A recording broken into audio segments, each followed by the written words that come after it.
Thanks, Kev. Good evening, everyone. This is going to be almost the opposite talk to what you've just seen, so hopefully be a nice chaser. This is my talk, Do Repeat Yourself, How to Move from Development into Leadership. So I'll say hello first. Hello, my name is Luke. I'm a mobile developer originally from Sheffield. I work for And Digital as a tech principal now. And over the course of my career, I've moved from development into leadership, so I'm going to be talking to you about that tonight. And in order to do that, I'm going to be employing the services of my Memoji, which I've been told on more than one occasion looks an awful lot like me. And with that in mind, I'm going to be telling you how I go from this fresh-faced individual over here who's full of enthusiasm and life to this slightly more haggard, bearded gentleman down the bottom right here. And along the way, we're going to explore a number of different things that I've experienced moving from the life of an individual contributor to someone who's in charge of people, in charge of leadership, and some of the trials and tribulations. In terms of what you can take away from this talk, if you're interested in moving into leadership or taking on more management responsibility, hopefully this will give you an idea of the trials and tribulations. But if you come away from this talk thinking, I don't want to do any of that, that's also fine. An honest appraisal of what it's like being a tech lead is hopefully what I'm trying to get across here. So we'll start at the beginning. So developer life. This was me maybe about 10 years ago. And hopefully, as we've got developers in the audience, you'll probably recognize some of these things. First thing that I remember as an individual contributor, it was fairly clear what your outcomes were on a day-to-day basis. Your code compiles or it doesn't, tests pass. Your pull requests are approved, your code is merged. If you're deploying things to mobile customers, like I often do, your app is either approved or disapproved by Google or Apple, and it is improved, it's released. And the tools that you use them day in, day out. You get familiar with them, writing code, working with GitHub, perhaps using Visual Studio Code, for example. And really, you've got this very tight feedback loop. You know if something's going well, you know if something's not going well, because your code either compiles or it doesn't. As we've just seen, your tests either pass or they don't. So reasonably clear outcomes. Also, another well-trodden path is how do you improve your developer skills? So if you want to get better at something, you can very easily find a course, a tutorial, or a book. You can have a go at writing your own side projects, maybe do Advent of Code, for example. You might watch some of the developer videos from Apple or Google or Microsoft, understand what's coming in the next round of updates. You're working with other developers, so you're writing code and you're reviewing code. So every day, you're hopefully getting a little bit better, and it's easy to improve your developer skills, or at least it's easy to know how to improve your skills. And also, you've got this really strong peer group, and this is something I really valued. Engineers and developers and testers and anyone who's involved in tech, there's this real kinship between us all where we really want to do really interesting things. We spend as evenings coming to meetups like this, for example, and there's this real strong sense of a really great peer group. And as a developer, you're trying to aim for this balance between having enough challenge and that meeting your skill. And if there is too much challenge, then there's this sense of anxiety, like I can't solve this problem, what do I do? Maybe you'd feel that as you go further on into the 25th day of Advent of Code, for example. But also, if it's not challenging enough, it's quite boring, right? You're not doing enough to challenge you. And what you want to try and find is what's often called a flow state, which is something in between. There's enough challenge for you that meets your level of skill, and that as a developer is something that I try to strive for. So if you're thinking about, okay, great, I've got all of these experiences as a developer, surely I can take these all into leadership and everything's going to be fine. Well, a little foreshadowing, we'll find that is not the case, and that will hopefully set the scene for perhaps the rest of this talk. So developer life, moving on then, you might then come across an opportunity to lead a team or lead a group of people. A new role might appear. That might be an internal promotion in the company that you work for. Your boss might leave, clearing the way for you to move into their position. A new team might be created, and you might be one of the more senior people in another team, and that might be an opportunity for you to take on more responsibility. Or you might be looking for a leadership role that isn't available in your current company, and you look for another opportunity at a different company. And what might those reasons be? Well, you might want a new challenge or more challenge. You might be bored of writing code. You might want a different challenge. You might want to try and influence people at a different level, solve the problems that you as a developer can't solve alone, and you need to be more in a leadership or a management position. And also this sort of idea of having seller's remorse, right? If you don't take the job, someone else might take it and you might regret not having that opportunity and taking that opportunity. So there are some reasons why you might want to take that move. And perhaps just in the spirit of balance, there are perhaps some less good reasons why you might want to take the move. So this idea that, well, you're a great developer, so therefore you must be a good leader. You're really respected by your peers. The business looks at you as an effective operator. Well, we'll just make you the team lead, right? That's going to work. The business may also say to you, well, you're the only person who can do this job, and therefore you should definitely take it. Your company might not have a great engineering pathway, so the route to progression and promotion might only be to move into management rather than senior engineering. And also, let's be really honest, there might be more opportunity to get paid more. So those are some perhaps slightly more problematic reasons. And I'm going to employ the help of a few other people. So this is a gentleman, Mikhail. I met him at a conference once, and he had a great talk about this. And his point was his leadership and management isn't the only pathway for progression. And really, companies should try and think about being a leader and working with people and being a developer and working with code of really quite different skill sets. And there should be a branch at some point where you can move into a management role, not having to worry about still maintaining all of those developer skills. And similarly, if you don't want to be a manager, there should be a pathway to becoming more and more senior just in that engineering pathway. And we're going to explore that a little bit as we go through this talk.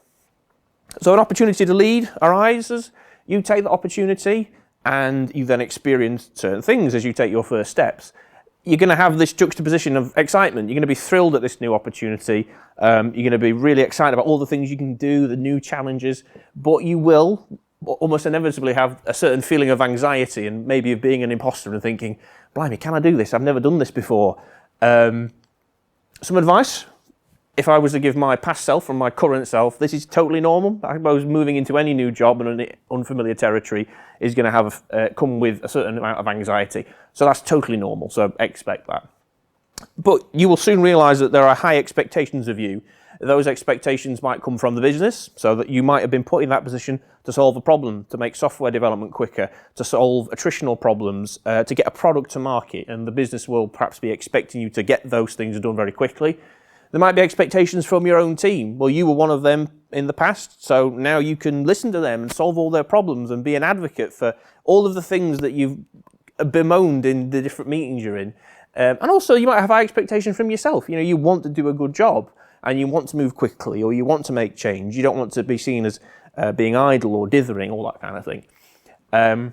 Some advice from my past self, so from my future self. So be realistic here. You know, you can't please everyone and you can't solve everything all in one go. You can't change everything right away. You've got to take your time, get your feet under the table, try and build influence within the team, understand what the problems are, and if possible, set expectations accordingly. Say to your boss, I am not going to be able to change the world in my first month. I might not be able to change the world in the first 6 months.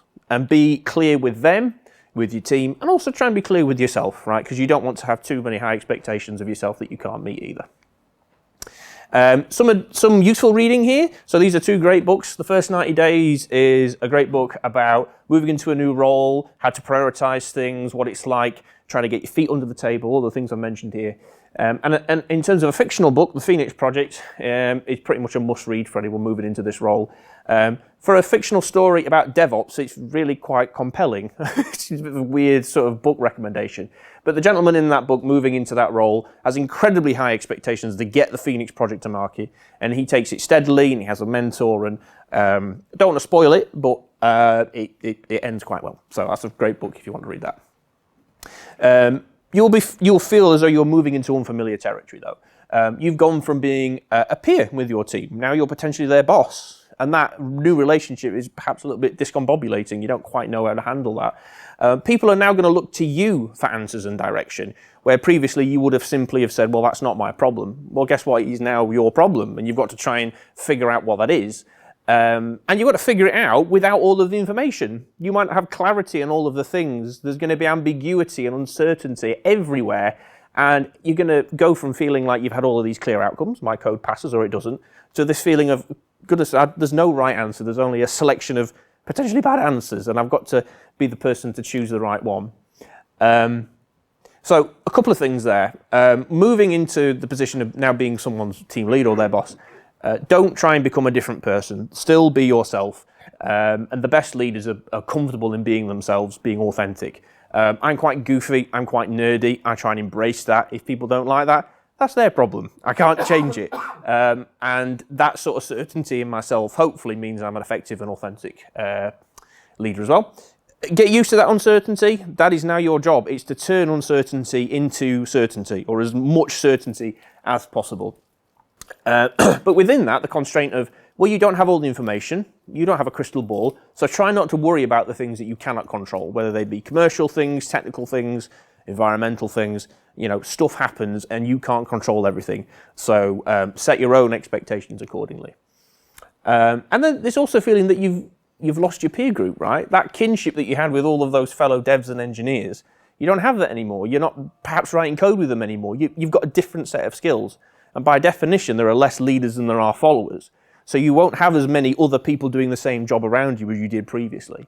So the thing to remember here, though, is that rather than thinking of I've lost a peer group, you need to think of it as, well, now you've joined a different peer group, and that peer group is technical leadership or engineering management.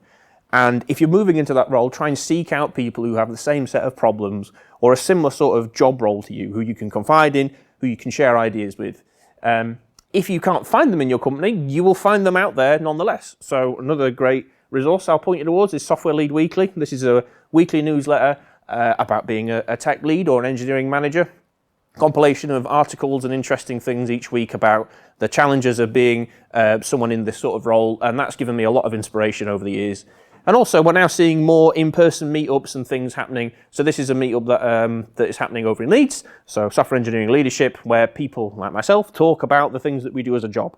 So if .NET Chef is for people interested in .NET and things regarding code, then these kind of meetups are for people who are interested in leadership or engineering management. That community exists, you just need to look for it. So you take your first steps, then you start to encounter problems. And very often those problems come from people, because people are complicated. The first thing that I found is that you're now having to do lots of meetings, and you're having to do lots of one-to-ones, where you sit down, and as the name implies, one-to-one with another person, and you think, okay, I've been on the other side of the table here. What do I now say? Right, this is the meeting that I've called. What should I ask? Sometimes these meetings are very uncomfortable and awkward, like we're just doing this thing and we don't really know what the expectations are. And very often they don't seem very effective. You're just sort of going through the motions. You're doing your one-to-one because you're their team lead and all the rest of it. So what should you do? So try and ask what they want to discuss up front, right? At the end of the day, it's not your meeting, it's their meeting to talk about what they want to. So if they've got some topics ahead of time, ask them, they're there to be discussed.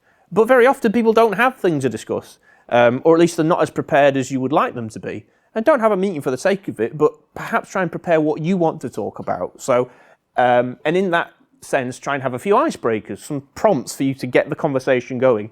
One thing that I've found quite useful over the years is to say, okay, between now and the next time we meet, what's going to be the biggest challenge? What's going to be the thing that you get stuck on in the next 2 weeks? That inspires conversation and also allows you to ask certain kinds of questions. So be aware of people who are neurodivergent. Sometimes open questions are quite discombobulating. Closed questions perhaps are a little bit difficult to answer sometimes as well. So try and ask the right things at the right time for the right kind of people.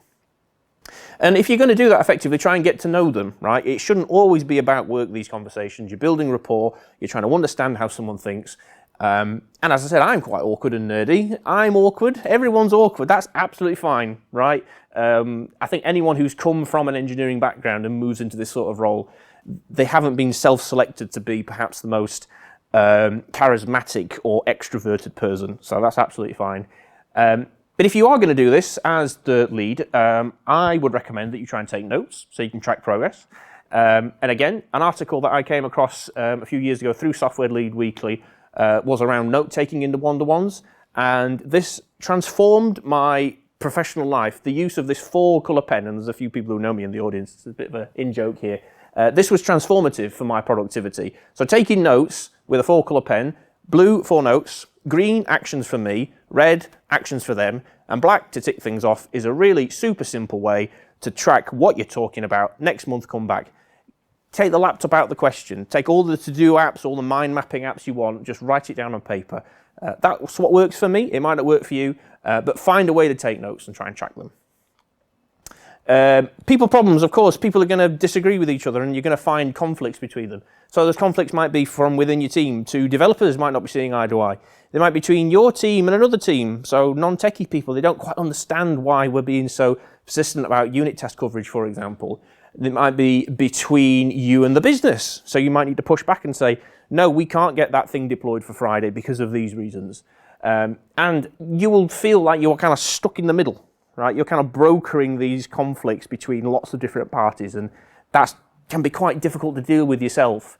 So remember, doing the right thing is hard, and very often you can't please everyone, and you've got to try and have empathy, try and be fair to people, understand their points of view, have a plan about how you're going to discuss this, have a plan about the resolution that you would like to bring to bear, but prepare to think on your feet. What's that phrase from Eisenhower? Plans are terrible, but planning is indispensable. That's the whole point here, right? Is you want to be able to react to the situation. And as you're doing that, it's going to be quite emotionally taxing. Try and ensure you have the right support. Try and confide in other leaders, so that engineering leadership community that I talked about previously, perhaps your own leadership team. You need to have someone who you can talk to, who you can sort of say, this was really difficult, would you do anything differently? Because your group of peers has now shrunk. And then finally, sort of growing a team, sort of thinking about, well, we've gone from this really core team, how does it expand? So how do you manage people with different skills and seniority to yourself? So I'm a mobile developer by trade, and I found myself leading and managing people who are very different skill sets, who are far more senior than me. That's quite strange to deal with. You're also considering, like, am I spending too much time with the difficult situations and not enough time growing the best people so that they can become the next great engineer or great tester, that kind of thing, And am I nurturing talent? Am I able to take people and try and give them the right tools to be the best person that they can in your team? So what should you do here? So if you're managing people with different technical skills, still try and have the confidence in your own technical skills. You have come from an engineering background, and you've got there by learning your chops, getting your battle scars. You have interesting things to say, and it might not be in the technology that people are working with, but that doesn't mean you're a total amateur, and try and have the confidence in your skills. But at the same time, recognize that you now have different responsibilities. Your responsibility isn't to be technically proficient, or at least not to the level of other people. You're not an individual contributor anymore. And try and understand that, but also recognize that not everyone will understand that. So, be fair to yourself. Think of it like this. You're no longer building software. You are now building a team. And that comes with different problems, and it certainly comes with different solutions. And don't neglect rising stars. So people who are doing really, really well, try and make them feel valued, try and give them great opportunities while still managing problems in the team. And again, some advice. The 1 Minute Manager books are fantastic. They're very short. I can very authentically recommend that you can read them in one sitting. Also, the Leading Snowflakes book is written by the gentleman who curates Software Lead Weekly, and there's some great tips in there. I'll cover a few at the end. And this quote here, goals begin behaviors, consequences maintain behaviors, from the 1 Minute Manager, is a great way to try and think about how you're building a team and how you're nurturing talent.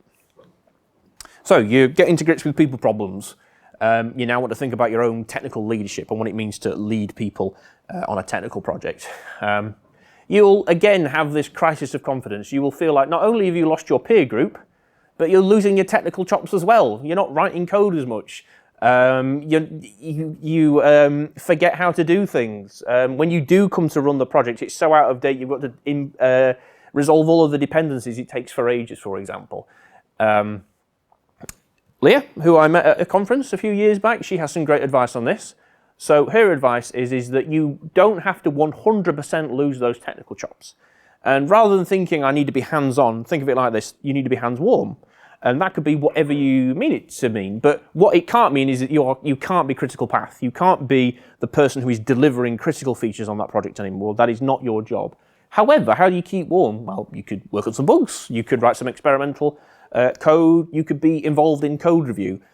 You can take as much or as little from this advice as you like, but you don't have to be as good as you were as a developer, and you can maintain your developer skills, even through like advent of code, for example, doing things, getting your mind thinking like an engineer still.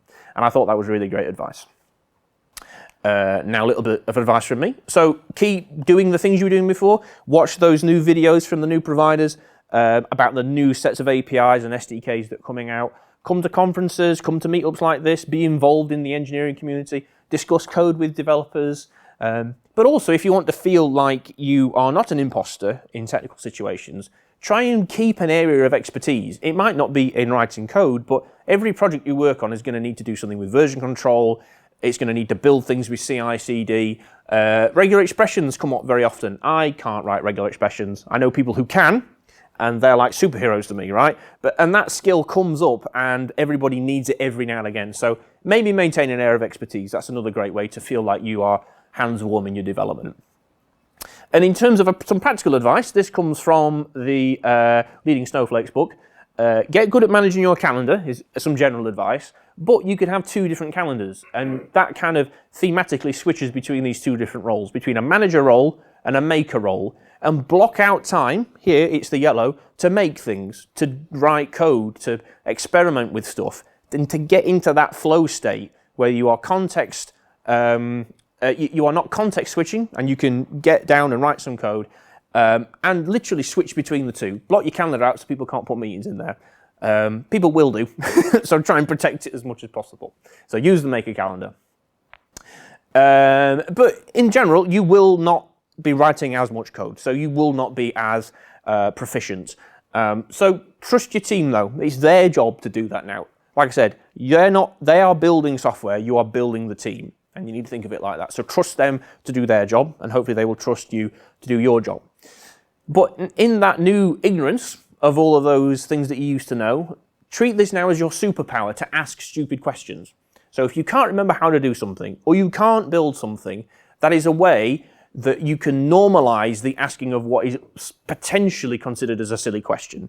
And that means that everyone can share knowledge, no matter at what level, because you as the team leader are asking the silly question, right? And particularly for juniors, or for people from different backgrounds, that you putting yourself out there and being vulnerable should be helpful for other people to feel the same way, and it kind of normalizes that for juniors and for introverts. And like I said, it builds that shared understanding.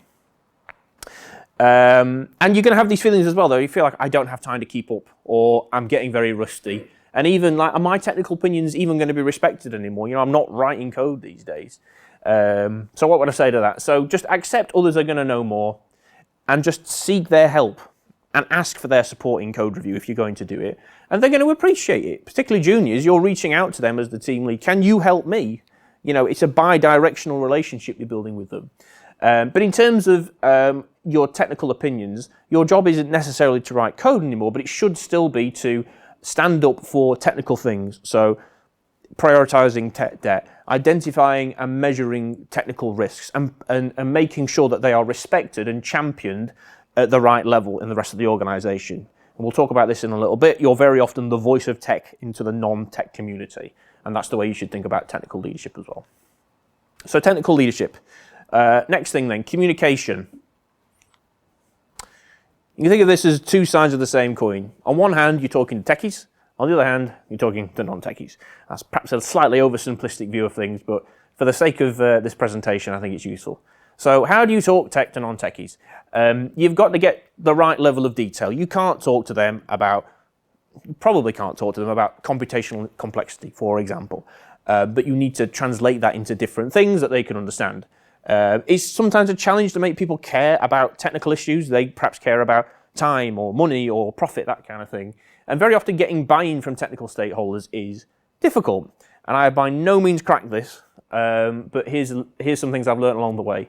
So rather than trying to talk to them about why code is better, talk to them about things that are tangible and they care about. So money, time, reputation, customer satisfaction, or speed, whatever the metrics are for your products or your company, translate the technical things into that.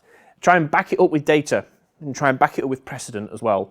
That will help you reinforce the argument. And if you can find precedents from within your business as well as from outside of your business, it shows that that's the way the industry is going, for example.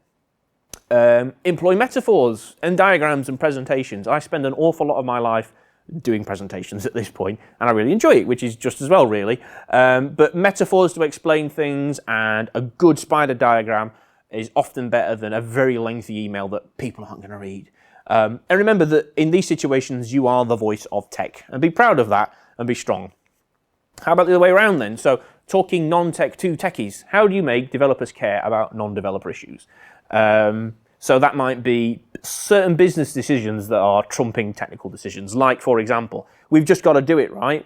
And we're going to have a load of tech debt, but we've just got to do it. Sometimes you're the messenger of that slightly difficult to swallow information.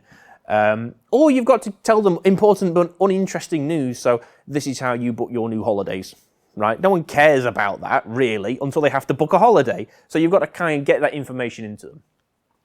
So try and do the same thing, try and translate it to tangible things to them. So explain the effects of these changes, why they're necessary, and try and explain it for what it means now and also into the future.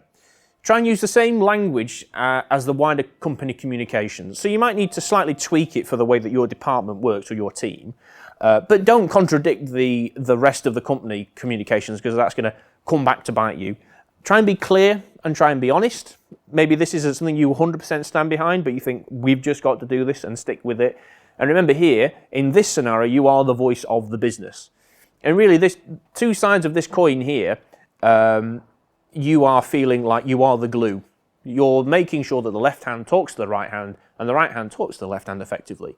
So be consistent, but where necessary, try and adapt your message. Being effective. Why are my changes not embedded? Why am I so misunderstood? And why do people forget what I've said? And my goodness, why should I have to repeat myself all the time? You will find that you think these things. And you have to ask yourself, have you understood and remembered everything your boss has told you? And I imagine the answer is probably not. So put yourself in their shoes.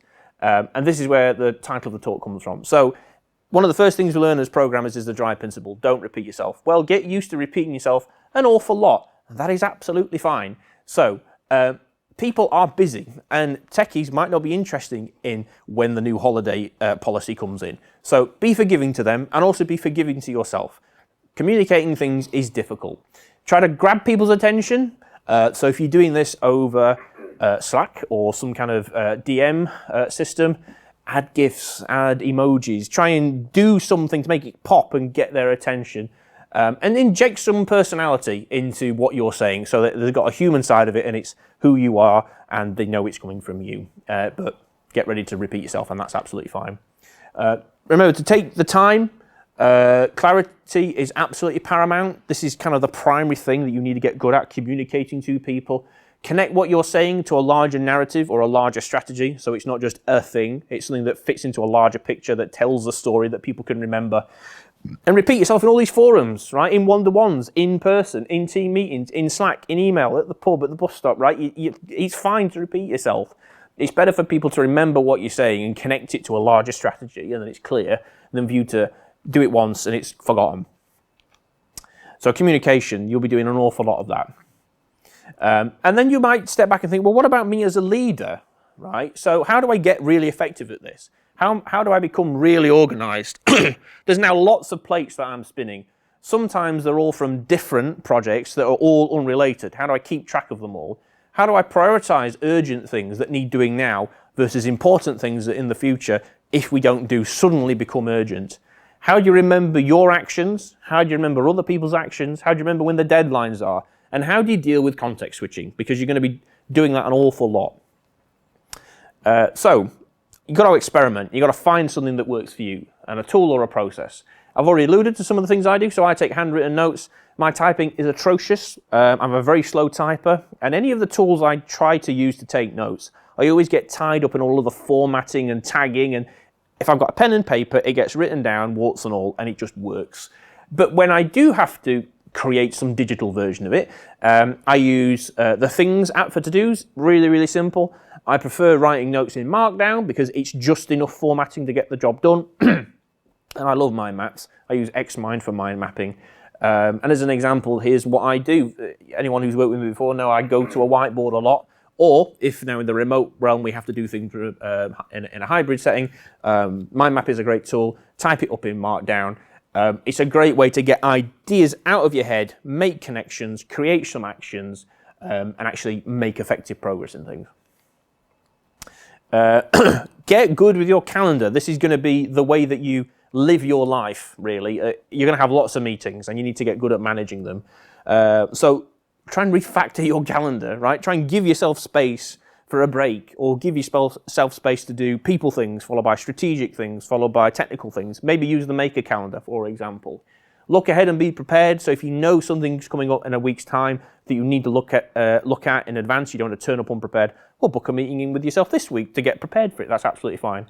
And get good with any app that you have for your calendar. I use something called Fantastical. I really like it. It integrates with lots of different calendar providers. So in my consultancy work, I have a Microsoft calendar and a Google calendar, and Fantastical allows me to very easily jump on Teams calls, followed by Google Meets calls, followed by Zoom calls, and it just gets all the tech out of the way, and I really like it. Like I said, manage your context switching, booking time with yourself to do your work, and in that work, perhaps use the Pomodoro technique. So do work for 25 minutes, little egg timer, it goes bing, okay, now do something else, bing, do something else, and enjoying that time. Don't get distracted. So mute, Slack, email, try and find that space to move into the flow state. But you're going to feel overwhelmed, right? Doing people stuff is really difficult. People are harder than code in a lot of interesting ways. You're going to wonder, how can I be cautious and do the right thing, but still act swiftly? I'm really concerned about being perfect in all of these different scenarios. And everyone needs me. I'm in all these meetings and there's all these problems, and I'm the person who needs to provide clarity and answers. It can feel very overwhelming. So a little bit of practical advice: if you're doing one-to-ones with your team, try not to do them back to back. You're going to get burnt out, so split them out into different things. Learn from your mistakes. Try and realize that if you're not making a decision, that is also a decision in itself. And perhaps, take the minimum viable products approach. If you're going to change the way the team works, well, give it a go and try and iterate on that. Fail fast. I think that's better in some ways than trying to plan very cautiously and do something in a very managed way. Sometimes you just need to give it a go. Be kind to yourself. You're not going to get this right all the time, and you're certainly not going to get it right at the start, but just keep practicing. Say no. Say no to people who need your time. Say no to the things that you don't feel are a priority, and try and be clear on what your priorities are. People might be upset that you're saying no, but it's better to upset them early with context than letting them down later. And try and find the right work-life balance. So perhaps don't have your work email and your work Slack on your phone, or if you do, don't have notifications on. When your phone's in your pocket or at home, you need some time to decompress, and that's the only way to not get burnt out. So that's you as a leader. Moving into the end zone now. How do you find peace? And I have by no means found peace, but here are some final top tips from me. So be selfish. You are really important. And in order for your team to be effective, you also need to be effective. And to do that, you need to protect your time and say no. And say no to meetings. Say no agenda, then no attender. I'm not going to come if I don't know why you're calling this meeting. The number of meetings I've been in that have no agenda, that have 30 people for an hour, and you think, what am I getting myself into here? As soon as you start saying, I'm not going to come until you tell me why I'm coming, they'll start adding agendas, and you might look like a bit of a dick, but you're training people to be effective in their own time management, and hopefully that results in you having good time management as well. And remember, you need time to think, and you need to find your flow state. You can't just be running from one thing to another. But also be realistic. Your role now as a leader is diverse, it's evolving, and it's multifaceted. And I find it really creatively engaging, but it is very different. You don't have those clear outcomes that you had before. You don't know day to day if you are being effective. That time loop, that feedback loop is much slower. It might be month to month, year to year even. So give yourself time to figure out if you're doing the right thing. And remember, you're now building people and teams, and this is hard, but it's hugely rewarding. And I don't regret having moved into this position whatsoever, even the times where I thought, blimey, this is really difficult. Wouldn't code just be easier? And remember that you cannot just watch a video or read a book about leadership, although I've recommended a few. You've actually got to go ahead and do it and put it into practice and find your own feet. And I guess finally, be kind. Be kind to yourself and be kind to others. Try and find a way to switch off from work. Recognize that you are a team contributor that adds immense value. Your GitHub contributions might shrink to nothing, but that's fine. If the team is performing well and you feel good about your work, that's just as good. try and be the role model that you would want yourself. So if you've had a great role model or a great boss, try and emulate them. Similarly, if you've had a bad boss, perhaps do the opposite to them. Try and do the thing that you would have preferred them to do. And in a position of authority, try and normalize talking about mental health and well-being. You're a person, you should be kind to yourself and kind to others. And in the same way, by asking stupid questions to normalize that, try and do the same about that. I think it's really important. But ultimately, have fun. Like I said, this is a really multifaceted and diverse job role. I really enjoy it. I also enjoy writing code, but this is a nice sort of different experience that you have day to day at least. And it is really fun. I've had some really fantastic times. So what about the future then? And now this is me. I've got a beard now. What should you do if you're a leader? So talk about your experience. That's what I'm trying to do now. Help create a leadership pathway. So if there are people in your team or your organization or even within your network who are interested in moving into a leadership position, talk to them about it. Talk to them about it, what it's like. They might not want to do that, but that's fine. Defining what it is to become a leader, I think, is really important. Try and mentor others. I think that's a really great way to try and get people to think about what it's like if they moved into that role. And also, perhaps, consider writing a manager README, which I have done, which is a document that is like a README. For me, it tells you all about me, how I work, how I tick, my expectations, my flaws, my weaknesses, as well as perhaps some of the things that you can expect from me, to keep me honest about what I do in my role, but also so I set my expectations out very clearly with you. No agenda, and then no attender, for example. Or start the cycle again. Go back to being a developer. You don't have to keep moving further and further up into a leadership position. You can go back to being a developer. That's absolutely fine. And if you are, then start out with developer life again. So I'll close there. Hopefully you've learned a few things. That's my transition from being an individual contributor to a tech lead, where I am now. And hopefully that gives you some ideas about how you can move from development into leadership yourself. Thank you very much.